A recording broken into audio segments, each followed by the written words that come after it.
کہ شیخ رشید صاحب کو ایک بہت مشکل قسم کا مشن دیا گیا ہے، اور شیخ صاحب کا مشن یہ ہے کہ تحریک انصاف سے اور عمران خان جو ہیں انہیں مئی 9 کے ایونٹس کے اوپر نادم کیا جائے، بیکاز انہوں نے آرگومنٹ کچھ اس طرح سے اسٹیج کیا کہ شیخ صاحب جس معافی کی بات کرتے ہیں وہ معافی کیسے ہو سکتی ہے جب تک کہ مئی 9 کے ایونٹس جو ہیں اس پہ ریگریٹ نہیں کیا جائے گا، اس کی ذمہ داری قبول نہیں کی جائے گی. اور اس میں انہوں نے اس کی بہت سی ایگزامپل اور ایویڈنسز دی کہ کیسے کور کمانڈر کی جو کانفرنس ہوئی اس میں آرمی چیف نے کیا کہا، فلاں جگہ پہ آرمی چیف نے اس کے حوالے سے کیا کہا. تو انہوں نے پورا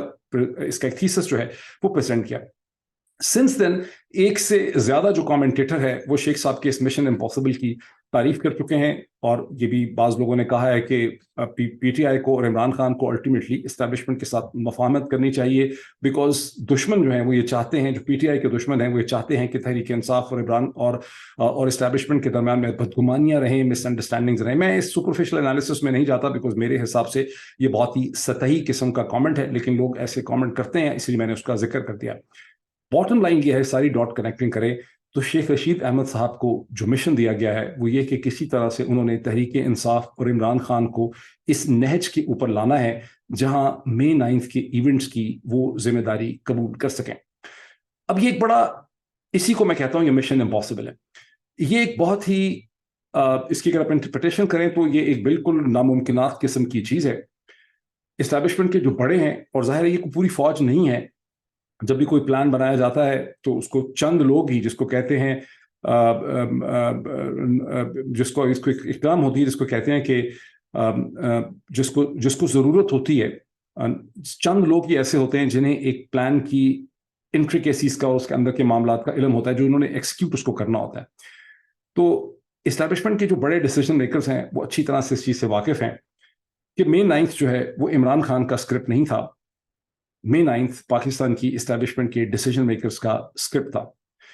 عمران خان اور تحریک انصاف کے اندر ایسے ضرور ڈسکشنز ہوئی ہوں گی، اور یہ اس کے لیے کوئی انٹیلیجنس کی ضرورت نہیں ہے. یہ سمجھ آتی ہے جب 3 نومبر 2022 کو بھی عمران خان پہ قاتلانہ حملہ ہوا تھا تو مور اور لیس جو پروٹیسٹرز تھے وہ جی ایچ کیو کے گیٹ کے اوپر بھی پہنچے تھے، لیکن بہت جلدی جب عمران خان کا میسج آ گیا میں ٹھیک ہوں ہاسپٹل میں آپریشن سے پہلے، اور وہ کور کمانڈر کے گھر کے باہر بھی پہنچے تھے، اور وہ اور ملٹری بیسکس کے سامنے بھی چھوٹی چھوٹی ٹولیوں میں مظاہرہ کرنے کے لیے سڑکوں پہ اسپونٹینیسلی نکلے تھے، لیکن پھر وہ بعد میں وڈرا کر گئے تھے. اور دنیا کی جو ہر انٹیلیجنس ایجنسی ہوتی ہے اس کی تمام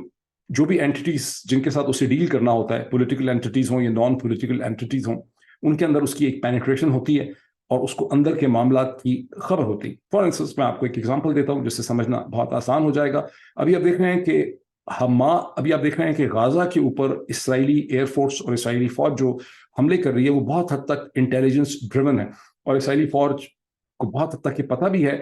کہ حماس کے ٹنلز ہیں، کہاں کہاں وہ ٹنل ہیں، کون سی بلڈنگز حماس اپنے آپریشنل پرپسز کے لیے یوز کرتی ہے. وہ ہر دفعہ اس کی ایک ایکسپلینیشن دیتے ہیں. آپ کے ذہن میں یہ سوال کھڑا ہونا چاہیے کہ ایک ایسی غازہ کی پٹی جس پہ اسرائیل انتہائی فاسقانہ، جابرانہ اور انتہائی فیشسٹ طریقے سے، بے دردی سے، بے رحمی سے حملے کر رہا ہے، وہاں اس دھرتی کے اندر، اس زمین میں، اس پیلسٹینین کمیونٹی کے اندر جہاں کوئی یہودی نہیں ہے، جوز نہیں ہے، وہاں اسرائیل کو اس قسم کی انفارمیشن کیسے ملتی ہے؟ لیکن یہ ایک زندگی کی تلخ حقیقت ہے کہ جو طاقتور حریف ہوتا ہے اس کو ہمیشہ نسبتاً جو کمزور حریف ہوتا ہے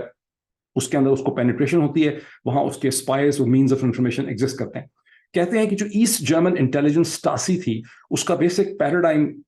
اور تھیسس یہ تھا کہ جہاں کہیں بھی 7 ایسٹ جرمن کسی بھی کمرے میں دنیا میں کہیں پر بھی ہوں گے، ان میں سے ایک اسٹاسی کا ایجنٹ ہوگا. کہتے ہیں کہ پاکستان کی انٹیلیجنس کمیونٹی کا بھی رول ہے کہ جہاں کہیں 10 پاکستانی ہوں گے، خواہ وہ امریکہ کے کسی کمرے میں ہوں، کسی کانفرنس ہال یا سیمینار میں ہوں، یا برطانیہ میں ہوں، یا برسلز کے اندر ہوں، یا پاکستان کے کسی شہر میں ہوں، ان میں سے کم از کم ایک جو ہے وہ پاکستانی انٹیلیجنس نیٹ ورک کے لیے کام کرتا ہے. جب وہ وہاں سے باہر نکلتا ہے، اکثر یہ ایک سے زیادہ ہوتے ہیں، تو پھر وہ فوری طور پہ فون کرتا ہے یا اس کو فون کیا جاتا ہے اور وہ بتاتا ہے کہ جس جگہ پہ وہ تھا یہ میٹنگ کس نے آرگنائز کی تھی، وہاں کون کون موجود تھا، کس نے کیا کہا. تو پاکستان کی انٹیلیجنس کو اور اسٹیبلشمنٹ کو اچھی طرح سے پتا تھا کہ تحریک انصاف کے ذہن میں ایک منصوبہ اور ایک پلان ایگزسٹ کرتا ہے کہ اگر عمران خان کو گرفتار کیا گیا یا انہیں کچھ کیا گیا تو وہ مظاہرے کرنے کے لیے نکلیں گے، پبلک پروٹیسٹ کریں گے، اور کس کس ڈائریکشن میں وہ جا سکتے ہیں. یہ کوئی بالکل کامن سینس کی بھی ویسے بات ہے، یہ کوئی بہت اس کو سمجھنا مشکل نہیں ہے، اس میں کوئی بہت سیکرٹ نہیں ہے. جو یہاں پہ فرق پڑتا ہے مئی 9 میں کہ جن لوگوں نے مظاہرہ کرنے کے لیے نکلے ان کے اندر ایسے عناصر کو شامل کیا گیا جنہوں نے اسے ایک تشدد کی شکل دی. اس کے باوجود آپ دیکھتے ہیں کہ کسی بھی ملٹری انسٹالیشن کے اوپر کوئی بندوق سے، راکٹ سے، بم سے کوئی حملہ ایسا نہیں ہوا جس کو آپ کہہ سکیں کہ اس میں کوئی بہت زیادہ افیکٹو ملیٹنٹ لیول کی کوآرڈینیشن تھی. لیکن مئی 9 کا جو اسکرپٹ ہے اس کے ذریعے تحریک انصاف کو اور پاکستان کے جو لوگ ہیں ان کا کہتے ہیں، آپ کہہ سکتے ہیں کہ تحریک انصاف کا جو آپریشنل ڈنگ نکال دیا گیا. یعنی اگر خطرہ تھا کہ چند ہفتوں کے بعد کہیں ایسی صورتحال ڈیولپ کر جائے کہ تحریک انصاف کے لوگ لاکھوں کی تعداد میں لاہور، کراچی، اسلام آباد، پنڈی، فیصل آباد، ملتان، شیخو پورہ، ڈفرینٹ جگہوں پہ، پشاور میں سڑکوں پہ نکل آئیں اور ایک میس پروٹیسٹ کی شکل اختیار ہو جائے جیسی ایجپٹ میں مسلم بردرہڈ نے کی تھی، اور اس کو ہینڈل کرنا پاکستان کے مخصوص سیاسی حالات میں مشکل ہو جائے، تو آپ نے پہلے ہی ایک ایسا آپریشنل اسکرپٹڈ چیز ڈیولپ کر دی، واقعہ کر دیا، ایک ایونٹ کر دیا جس کے نتیجے میں آپ نے اس کیپیسٹی کو چیلنج کر دیا، اس ڈنگ کو آپ نے نکال دیا، اسے آپ نے ڈسفنکشنل کر دیا، اور اس کے ساتھ ہی آپ نے پاکستان کی سول لبرٹیز کو سسپینڈ کر دیا، میڈیا کی تمام آزادیاں آپ نے سلب کر دیں، لوگوں کو آپ نے ڈرا دیا، جوڈیشری کو آپ نے ڈیفینسو پہ ڈال دیا، میڈیا کو ڈیفینسو پہ ڈال دیا، اور for all practical purposes Pakistan میں ایک انڈکلیئرڈ مارشل لا لگا دیا گیا. ہمیں انٹلیکچولی اسپیکنگ اس پہ یا کوگنیٹیولی اسپیکنگ ہمیں اس میں کوئی شرم نہیں ہونی چاہیے کہتے ہوئے کہ پاکستان میں جو اس وقت صورتحال ہے وہ در حقیقت ایک انڈکلیئرڈ مارشل ہے. اب انڈر دی سرکمسٹانسز جو اسٹیبلشمنٹ کے بڑے ہیں وہ یہ چاہتے ہیں کہ جو اسکرپٹ ان کا ہے اس کی ذمہ داری عمران خان اور عمران خان کے قریب کے لوگ لے لیں. آپ نے دیکھا کہ جتنی بھی پریس کانفرنسز اور ٹیلی ویژن پروگرام کروائے گئے ہیں اس کے اندر یہی حکمت عملی، یہی ضرورت اور یہی ریکوائرمنٹ آپ کو لگتی ہے. اب شیخ رشید احمد صاحب جو ہیں وہ بھی ایک پولائٹ طریقے سے، سوفیسٹیکیٹڈ طریقے سے اسی اسٹریٹجی کا حصہ ہیں، اور اسی کو میں مشن امپاسبل کہتا ہوں، بیکاز عمران خان پہلے ہی ریگریٹ کر چکے ہیں کہ مئی 9 کو جو کچھ ہوا وہ غلط ہوا، وہ نہیں ہونا چاہیے تھا، لیکن وہ اس کی ذمہ داری لینے کے لیے تیار نہیں ہے. جس طرح سے آپ نے دیکھا کہ حماس نے جو کچھ کیا، جتنے بھی عرب responsible heads of the states ہیں اور جتنے رشیا کے اسپوکس پرسن ہیں، چین کے اسپوکس پرسنز ہیں، جو لوگ وہ سب یہ مانتے ہیں کہ 7 اکتوبر 2023 کو اسرائیل کے اندر حماس نے جو حملہ کیا وہ نہیں ہونا چاہیے تھا، وہ ایک ان ایکسیپٹیبل چیز ہے. لیکن اس کے باوجود وہ کسی پبلک فورم پہ آفیشلی طور پہ حماس کو ایک دہشت گرد آرگنائزیشن قرار دینے کے لیے تیار نہیں ہے، ایون سعودیز یہ کہنے کے لیے تیار نہیں ہے. اس کی وجہ یہ ہے کہ یہ نیریٹو جو ہے یہ بہت امپورٹنٹ ہے in terms of subsequently engaging each side. اگر آپ شروع سے دوسری سائڈ کے موقف کو مان لیتے ہیں تو آپ کے پاس نیگوشیٹ کرنے کے لیے کوئی پلانک، کوئی سٹینڈ جو ہے نہیں بچتا. سو شیخ رشید صاحب کو جو مشن امپاسبل دیا گیا ہے، جس کے لیے فضا ہموار کرنے کے لیے ان کو کہا گیا ہے، اور جس کی کنسیشن کے طور پہ یہ لال حویلی ان کو ڈی سیل کر کے واپس کرنے کا فیصلہ کیا گیا ہے، یہ بہت ایک مشکل مرحلہ ہے. میری انٹرپریٹیشن یہ ہے کہ یہ بڑا ایک مشن امپاسبل ہے. اب آپ کے ذہن میں یہ بھی سوال پیدا ہو سکتا ہے کہ ہو سکتا ہے یہ تو عدالت کا فیصلہ ایک سٹینڈ الون ہے، خود سے ہی ہو گیا ہو. جس زمانے میں میرے بڑے اچھے تعلقات ہوا کرتے تھے ونس اپون اے ٹائم، تو ایک انٹیلیجنس کے بڑے سینئر افسر جو ہیں انہوں نے مجھے بتایا کہ جب انہوں نے لینگلے کو جو CIA کا ہیڈ کوارٹرز ہے اسے وزٹ کیا تو وہاں پر پرابلی بلڈنگ کے باہر یا کسی دیوار کے اوپر لکھا تھا کہ نتھنگ ہیپنز بائی کوانسیڈنس،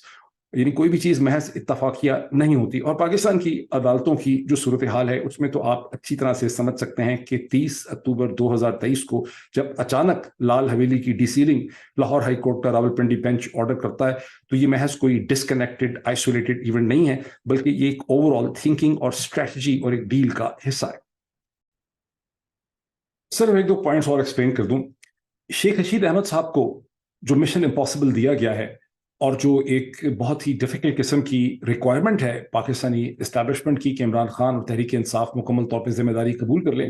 جس کے لیے غالباً کئی درجن لوگوں سے press conferences, T V programme کروائے گئے ہیں، یہ کیوں بہت زیادہ مشکل ہے؟ اس کی وجہ یہ ہے کہ بہت سی سسٹم بہت بڑا ہے اور باوجود تمام سپریشن کے اور انڈکلیئرڈ مارشل لا کے مسلسل چھوٹی چھوٹی مختلف ڈیولپمنٹس ایسی ہو رہی ہیں جو اسٹیبلشمنٹ کا جو پیراڈائم ہے، جو نیریٹو وہ شیپ کرنا چاہتے ہیں، اس کو چیلنج کر رہی ہیں. فار ایگزامپل آج ہی کے دن میں آڈیو لیکس کے حوالے سے جسٹس بابر ستار نے جو آبزرویشن دی ان کے اور اٹارنی جنرل کے درمیان اسلام آباد ہائی کورٹ کے اندر جو مکالمہ ہوا وہ اسی حوالے سے ایک اور چھوٹا سا چیلنج ہے، چونکہ یہ بذات خود بہت امپورٹنٹ اور انٹرسٹنگ ڈیولپمنٹ ہے. میں اس پہ ایک الگ وی لاگ کروں گا چند گھنٹوں میں. اس وقت میں ایک دوسری ڈیولپمنٹس کا صرف ذکر کر دوں جس کا میں پہلے بھی ذکر کر چکا ہوں. صرف چند دن پہلے سپریم کورٹ کے ایک 5 ممبر بینچ میں 4-1 کا جو ڈیسیجن ہے، انفیکٹ جو بیسک پوائنٹ تھا اور اس کا تعلق تھا،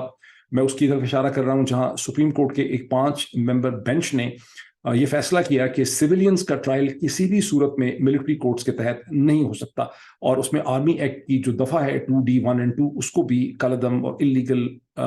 الٹرا وائڈ of the Constitution of Pakistan قرار دے دیا گیا۔ اس میں صرف یحییٰ آفریدی صاحب ایک ایسے جسٹس صاحب تھے جنہوں نے بیسک پوائنٹ کے ساتھ کہ ملٹری کے جو ٹریبونلز ہیں، ملٹری کورٹس ہیں، وہ سویلینز کا ٹرائل نہیں کر سکتی، اس حد تک تو انہوں نے اتفاق کیا، لیکن جو سیکشن 2D1(2) ہے اس کو ابالش کرنا، اس کو ختم کرنے سے انہوں نے ایگری نہیں کیا۔ اب اس کے حوالے سے ابھی اگر آپ دیکھ رہے ہیں پاکستان کے اخبارات میں، تو حکومت نے یہ فیصلہ کیا ہے کہ وہ اس کے حوالے سے ایک انٹرا کورٹ اپیل ڈالیں گے اس فیصلے میں۔ یہ انٹرا کورٹ اپیلز اس وجہ سے ڈل رہی ہیں کہ جسٹس قاضی فائز عیسیٰ صاحب نے آنے کے فوراً بعد انہوں نے پریکٹس اینڈ پروسیجر ایکٹ جو تھا حکومت کا، اس کو انہوں نے ایکسیپٹ کیا، اور اس پریکٹس اینڈ پروسیجر ایکٹ کے تحت اب آپ جو اوریجنل جورسڈکشن کے فیصلے ہیں سپریم کورٹ کے، جو آرٹیکل 184(3) کے تحت ہوتے ہیں، اس پہ آپ اس کے خلاف انٹرا کورٹ اپیلز ڈال سکتے ہیں۔ تو حکومت سپریم کورٹ کے اس فیصلے کے اوپر بھی ایک انٹرا کورٹ اپیل لانا چاہتی ہے، اس کو کالعدم قرار دینے کے لیے، کیونکہ ابھی شاید حکومت ویٹ کرے گی کہ اس کی ایک ڈیٹیل ججمنٹ ان کے سامنے آ جائے۔ اب اس کے ساتھ مزید تھوڑی سی اس کی کمپلیکسٹی دیکھیں۔ یہ فیصلہ جس 5 ممبر بینچ نے کیا ہے اس میں موجود تھے جناب جسٹس مظاہر علی اکبر نقوی، عائشہ ملک صاحبہ، اعجاز الاحسن صاحب اور منیب اختر۔ یہ وہی 4 جج ہیں، اور 1-2 اور جج صاحبان اس وقت ہیں، کم از کم 2 یا 3 اور جج صاحبان ہیں۔ پہلے یہ 8-7 کا ریشو چل رہا تھا، جس میں عمر عطا بندیال صاحب انکلوڈنگ ہمسیلف کے ساتھ 8 ججز سپریم کورٹ کے کھڑے تھے۔ ان کے چلے جانے کے بعد وہ 8 کا جو ایک بلاک ہے وہ 7 کا رہ جاتا ہے، اور 7 کے اندر ہو سکتا ہے سب لوگ اتنے اسٹرانگ اور اتنے مضبوط نہ ہوں، لیکن جن 4 جج صاحبان کا میں نے نام لیا، اور میں دوبارہ ان کا نام دہراتا ہوں، جسٹس اعجاز الاحسن صاحب، عائشہ ملک صاحبہ، منیب اختر، مظاہر علی اکبر نقوی، یہ جمے ہوئے ہیں، اور یہ اسٹیبلشمنٹ کو وہ سپیس نہیں دے رہے جو اسٹیبلشمنٹ کریو کرتی۔ اسی لیے جسٹس مظاہر علی اکبر نقوی کو، جن کے خلاف پی ایم ایل نے پہلے ایک کیس بنایا ہوا ہے آڈیو لیکس کے حوالے سے اور چیزوں کے حوالے سے، وہاں انہیں ٹارگٹ کیا جا رہا ہے، اور کچھ باہر پاکستان بار کونسل کی مدد سے، اور کچھ اسے کہتے ہیں سپریم کورٹ کے اندر سے قاضی فائز عیسیٰ صاحب کا جو گروپ ہے، جس میں قاضی فائز عیسیٰ صاحب اور جسٹس آنریبل جسٹس سردار طارق مسعود صاحب بہت ایکٹیو ہیں، ان دونوں کی مدد سے کوشش یہ کی جا رہی ہے کہ ایسا ماحول پیدا کر دیا جائے، ایک ایسا پریشر بلڈ اپ کیا جائے کہ جسٹس مظاہر علی نقوی صاحب کو ریزائن کرنے پہ مجبور کیا جائے۔ میں نے پچھلے ویلاگ میں کہا تھا کہ انہیں ریزائن نہیں کرنا چاہیے، اور پاکستان کی بار ایسوسیشنز، وکلا تحریکوں کا بہت بڑا یہاں پر انٹیلیجنس اور انٹلیکچوئل ٹیسٹ ہے کہ وہ جسٹس مظاہر علی اکبر نقوی کے ساتھ کھڑے ہوتے ہیں یا نہیں ہوتے۔ ہو سکتا ہے جسٹس مظاہر علی نقوی صاحب کوئی فرشتے نہیں ہوں گے، لیکن یہاں مسئلہ جسٹس مظاہر علی اکبر نقوی کی ذات سے نہیں ہے، مسئلہ یہ ہے کہ سپریم کورٹ کو کنٹرول کرنے کے لیے، اس کے پاور ڈائنامکس کو کنٹرول کرنے کے لیے، اس کی تمام حیثیت کو مجروح کرنے کے لیے، اور اسے ایک انڈکلیئرڈ مارشل لا کے اندر ڈرا کے اس کا حصہ بنانے کی یہ تمام تر کوشش جو ہے وہ کی جا رہی ہے۔ تو یہاں پر بھی آپ کو ایک چیلنج نظر آتا ہے، جس کا ابھی ہم نے حل دیکھنا ہے۔ اسی چیلنج کے دوران میں شیخ رشید صاحب کو ایک بڑا مشن امپاسبل دیا گیا ہے، اور آج لال حویلی کے فیصلے سے آپ کو بڑی اچھی طرح سمجھ آتی ہے کہ مشن امپاسبل کیا ہے، اور کیسے شیخ رشید صاحب کو فیسیلیٹیٹ کیا جا رہا ہے اس چیز میں۔ For the time being mission impossible کا کچھ ہوتا ہی نہیں ہوتا۔ مبارک ہو شیخ صاحب کو کہ لال حویلی میں کچھ دن وہ مزید رہ سکتے ہیں before the things actually get bad. پھر میں واپس آؤں گا ایک اور ویلاگ میں، اور میں جسٹس بابر ستار صاحب نے جو امپورٹنٹ کوشچنز اٹھائے ہیں آڈیو لیکس کے حوالے سے، جہاں فارمر پرائم منسٹر پاکستان جناب عمران خان صاحب کی اہلیہ بشرا بیگم جو ہیں، بشرا بی بی اپنا کیس لے کر گئی ہوئی ہیں، اس کے حوالے سے بات کرتے ہیں after in a separate vlog. Thank you.